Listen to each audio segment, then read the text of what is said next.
I wasn't supposed to be home until 11. The client dinner ran short. I texted David at 9:30, leaving early, be home in 20. He didn't respond. I didn't think anything of it. David never checked his phone when he was watching TV with our son. I pulled into our driveway at 9:47. The living room lights were on. Everything looked normal. I walked up to the front door, put my key in the lock, opened it quietly. I didn't want to wake Mason if David had already put him to bed, and that's when I heard it. My sister's laugh, coming from the living room. Sarah. My younger sister, Sarah, who lived 40 minutes away and rarely visited on weeknights. I stepped into the hallway, saw them through the doorway. David, sitting on our couch, Sarah next to him, too close, her hand on his arm. They were watching TV, some movie, the volume low. I stood there, frozen, watching. Sarah leaned her head on David's shoulder. He didn't move away. My purse slipped off my shoulder, hit the floor. They both turned. Sarah jumped up so fast she knocked over her wine glass. Red wine spilled across our white rug. "Emily," she said, "you're home early." David stood up. "Hey babe, I texted you back, didn't you see?" I pulled out my phone. There it was, a message from 9:32. Sarah stopped by. She had a rough day. We're just watching a movie. "Mommy?" My 6-year-old son's voice behind me. I turned. My 6-year-old son stood in his bedroom doorway, rubbing his eyes. "Why is everyone yelling?" he asked. "Nobody's yelling, sweetie," I said. My voice sounded strange, distant. "Go back to bed." "But Aunt Sarah is here. Is she sleeping over again?" "Again?" That word hit me like a punch. "Again?" I repeated. Mason nodded. "She sleeps over lots when you work late. She and Daddy watch movies." Sarah's face went pale. David stepped forward. "Mason, buddy, why don't you—" "How many times?" I asked my son, ignoring David. Mason shrugged. "I don't know, lots. Thursday is movie night." Thursday. I worked late every Thursday for the past 6 months. "Okay, baby," I said to Mason. "Go to bed, I'll come tuck you in soon." He shuffled back to his room. I looked at David, then at Sarah. "It's not what you think," Sarah started. "Then what is it?" "We're just friends. I've been going through stuff with Mike. David's been helping me talk through it." Mike, her husband, who I suddenly realized I hadn't seen in months. "Where's Mike tonight?" I asked. Sarah didn't answer. "Sarah, where is your husband?" "We separated," she said quietly, 2 months ago." 2 months. And you didn't tell me? I was going to, I needed time. But you told David. He's easy to talk to. I looked at my husband, standing there in sweatpants and a t-shirt, looking guilty as hell. "How long?" I asked him.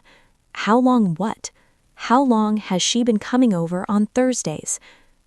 Nothing is happening. We're just friends." "How long?" He sighed. "Since January. 4 months. My sister had been coming to my house every Thursday for 4 months, sitting on my couch with my husband, while my son was asleep down the hall, while I was at work. "I want you to leave," I said to Sarah. "Emily, please." "Leave, now." She grabbed her purse, looked at David, like she wanted him to defriend her. He didn't. She left. I didn't sleep that night. I sat on our bed with my laptop, going through our phone records, bank statements, credit card bills, looking for proof. At 2 a.m., I found the first thing: text messages. David's phone was connected to our iPad. All his messages synced automatically.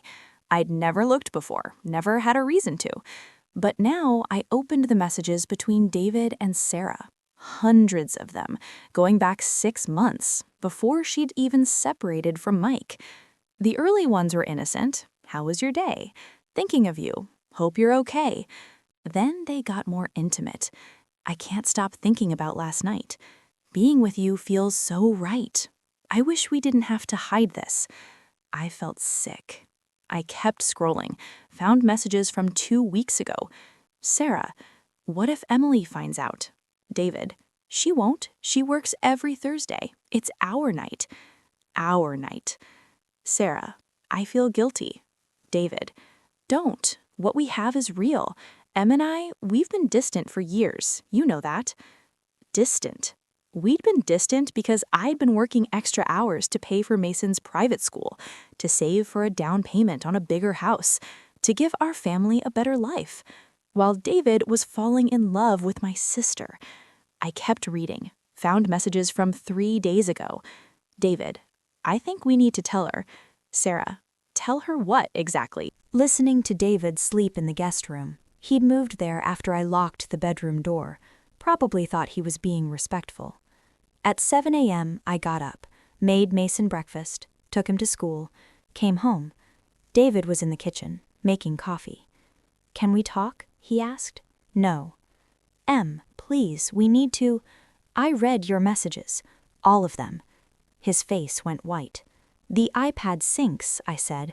I read everything. 6 months of messages. 6 months of you and my sister planning a future together. Emily. She'll get over it, I quoted. Emily's practical. She'll want what's best for Mason. He sat down, put his head in his hands. Do you love her? I asked.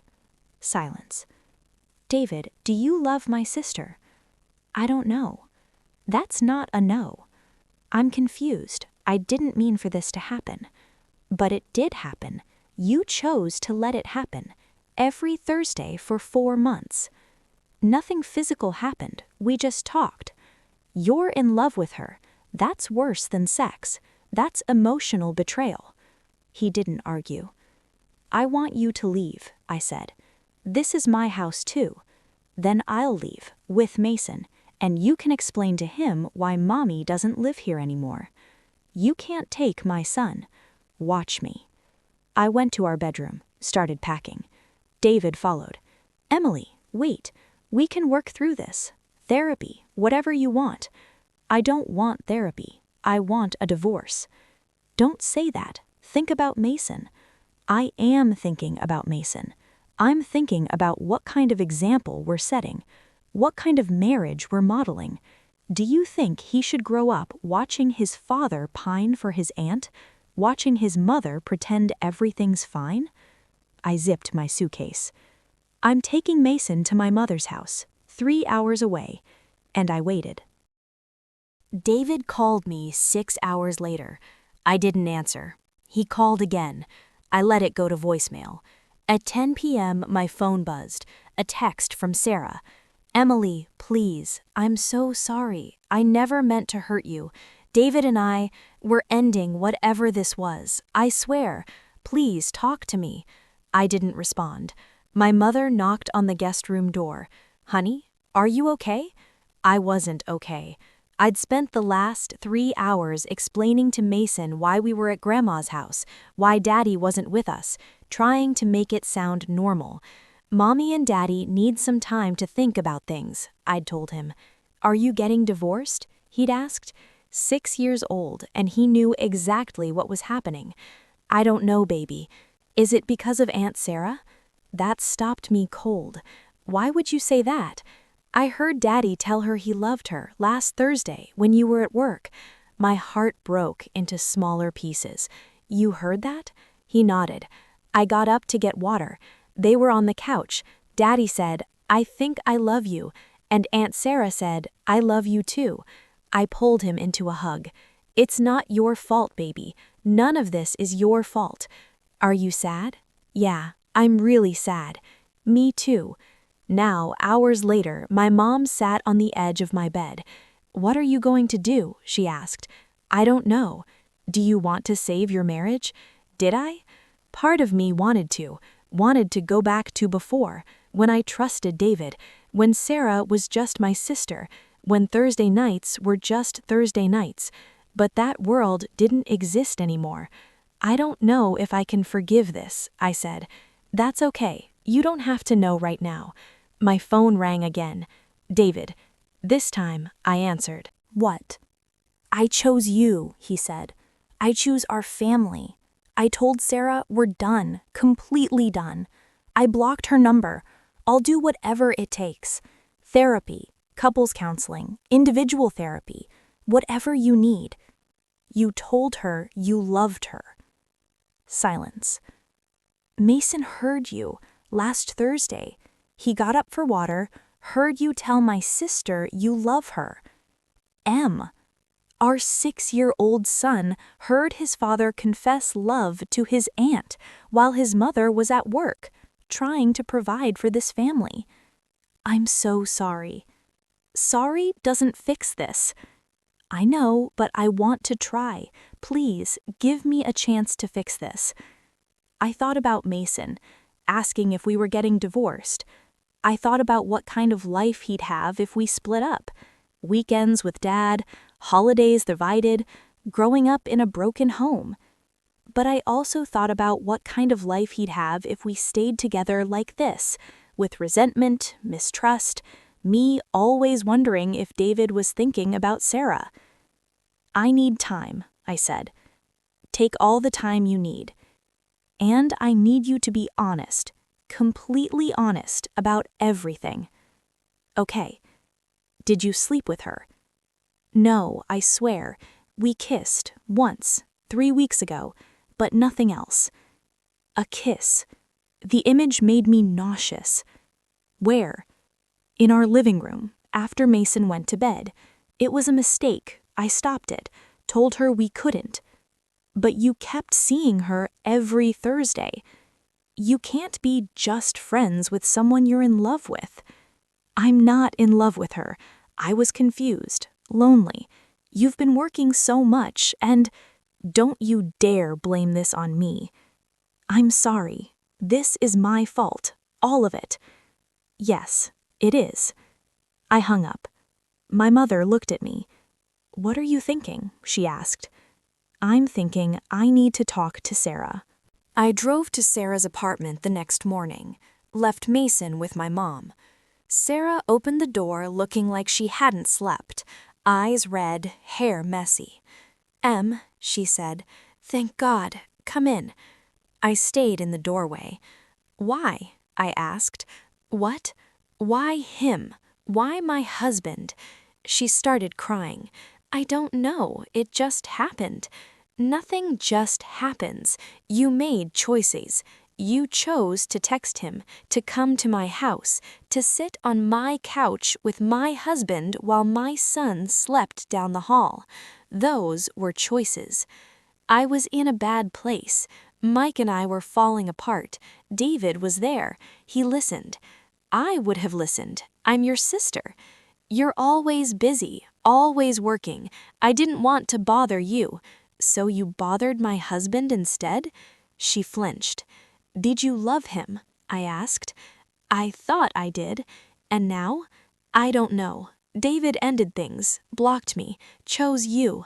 He should have chosen me from the start. I know. I'm sorry. I'm so sorry. I looked at my sister, really looked at her. We'd been close our whole lives, shared secrets, supported each other through everything.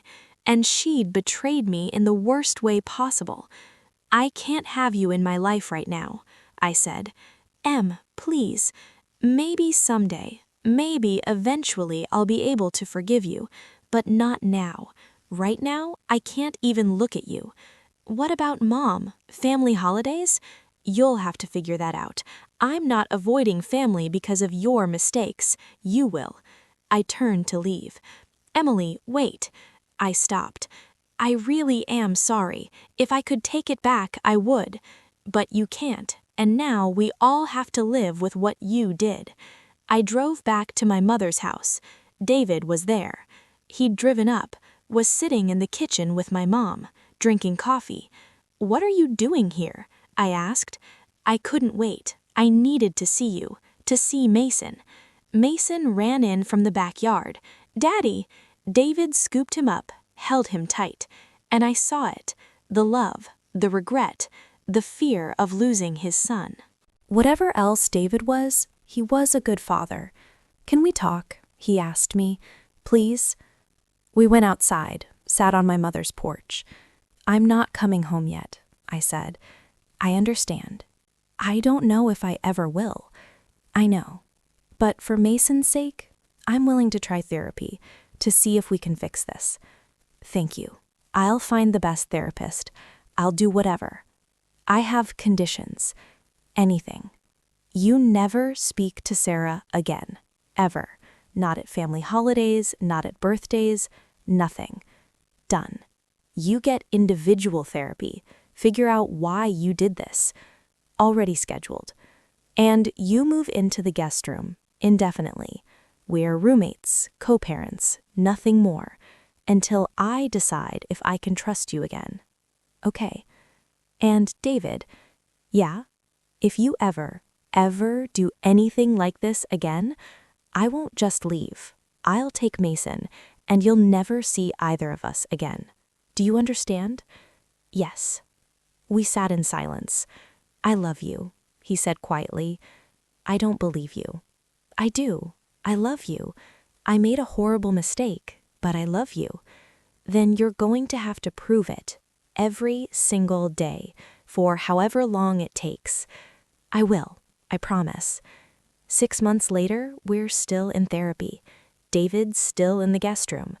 I'm still not sure if I'll ever fully trust him again, but we're trying. For Mason, for our family. Sarah moved to another state. We don't talk. Maybe someday, but not today. Today, I'm just trying to rebuild, one day at a time. And maybe, eventually, I'll forgive them both. But that day isn't here yet.